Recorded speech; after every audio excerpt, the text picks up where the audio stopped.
Radhe Radhe. विजडाम channel में आप सबका स्वागत है। तो आप रसपान कर रहे हैं माघ मास के महात्म की कथाओं का। अभी तक आप 22वें अध्याय तक की कथा का रसपान कर चुके हैं। पिछले वीडियो में हमने 22वें अध्याय की कथा के अंतर्गत वेदद्युति के बनाए हुए स्रोत योग सागर नाम के स्रोत की महिमा को जाना। जो कोई इस स्रोत को भक्तिपूर्वक पढ़ता या सुनता है वह विष्णु लोक को जाता है। अब माघ मास के महात्म की कथा के अंतर्गत हम 23वें अध्याय की कथा सुनेंगे, जिसमें हम पिशाच मोक्ष की कथा सुनेंगे। लोमश ऋषि कहने लगे कि जिस पिशाच को देवद्युति ने मुक्त किया वह पहले द्रविड़ नगर में चित्र नाम वाला राजा था। वह बड़ा शूरवीर, सत्यपरायण और पुरोहितों को आगे करके यज्ञ आदि करता था।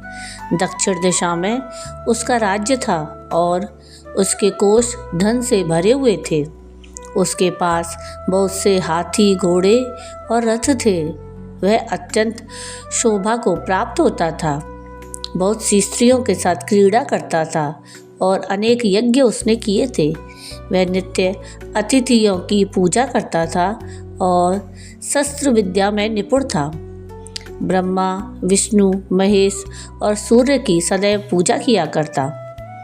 वह जंगल में भी स्त्रियों से घिरा हुआ क्रीड़ा किया करता।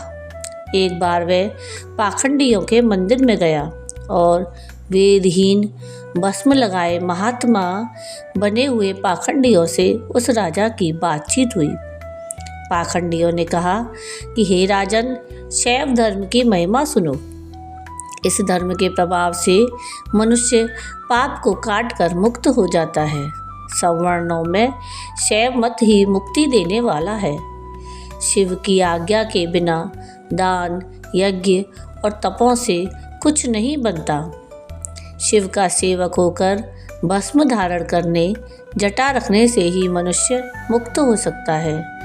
जटा धारण करने और भस्म लेपन से ही मनुष्य शिव के समान हो जाता है। इसके बराबर कोई पुण्य नहीं है। जटा भस्म धारण किए हुए सभी योगी शिव के सदृश होते हैं। अंध, जड़, नपुंसक और मूर्ख सब जटा से ही पहचाने जाते हैं। शूद्र वर्ण के शैव भी पूजनीय हैं। विश्वामित्र क्षत्रिय होकर तप से ब्राह्मण हो गए। वाल्मीकि चोर होकर उत्तम ब्राह्मण हो गए। अतः शिव पूजन में भी किसी बात का विचार नहीं है। तप से ही ब्रह्मत्व प्राप्त होता है, जन्म से नहीं। इस कारण शैव का दर्शन उत्तम है और शिव के सिवाय दूसरे देवता का पूजन ना करें। शिव तपस्वी को विष्णु का त्याग करना चाहिए। विष्णु की मूर्ति का पूजन नहीं करना चाहिए। विष्णु के दर्शन से शिव का द्रोह उत्पन्न होता है और शिव के द्रोह से रौरवादी नरक मिलते हैं। इसी से भवसागर से पर होने के लिए विष्णु का नाम भी नहीं लेना चाहिए। शिव भक्त निशंक होकर जो शिव से प्रेम करता है वह कैलाश में वास करता है। इसमें कुछ संदेह नहीं। इस धर्म का पालन करने वालों का कभी नाश नहीं होता है। उन पाखंडी के ऐसे वचन सुनकर राजा ने मोह में आकर उनका धर्म ग्रहण कर लिया और वैदिक धर्म को त्याग दिया। वह श्रुति, स्मृति और ब्राह्मणों की निंदा करने लगा। उसने अपने घर के अग्निहोत्र को बुझा दिया और धर्म के कार्य बंद कर दिए। विष्णु की निंदा और वैष्णवों से द्वेष करने लगा और बोला, कहाँ है विष्णु? कहाँ देखा जाता है? कहाँ रहता है? किसने देखा है? और जो लोग नारायण का भजन करते थे उनको दुख देता। पाखंडियों का मत ग्रहण कर राजा वेद, वैदिक धर्म, व्रत, दान और दानियों को नहीं मानता था। अन्याय से दंड देता। वह कामी राजा सदा स्त्रियों के समूह से घिरा रहता और क्रोध से भरा रहता। गुरु और पुरोहितों के वचनों को नहीं मानता था।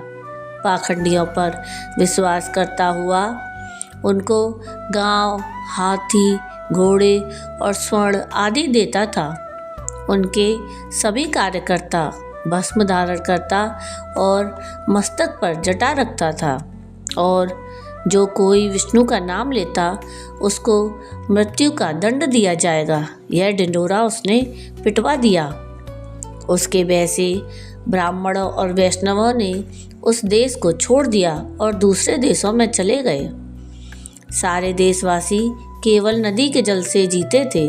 जीविका से दुखी होकर वृक्ष आदि नहीं लगाते थे, ना ही खेती बाड़ी करते थे। प्रजा अन्न के अभाव से गला सड़ा अन्न भी खा लेती थी। आचार विचार, अग्नि क्रिया सबको छोड़कर काल रूप की तरह वह राजा शासन करता था। कुछ काल पश्चात उस राजा की मृत्यु हो गई और वैदिक रीति से उसकी क्रिया भी नहीं की गई। यह यमदूतों से अनेक प्रकार के दुख उठाता रहा। कहीं लोहे की कीलों पर से चलना पड़ा, कहीं जलते अंगारों पर चलना पड़ा, जहाँ सूर्य अति तीव्र था और ना कोई छाया का वृक्ष था। कहीं लोहे के डंडों से पीटा गया और कहीं बड़े बड़े दांतों वाले भेड़ियों और कुत्तों से काटा गया। इस प्रकार दूसरे पापियों का हाहाकार सुनता हुआ वह राजा यमलोक में पहुंचा। तो ये थी कथा माघ मास के महात्म के 23वें अध्याय की।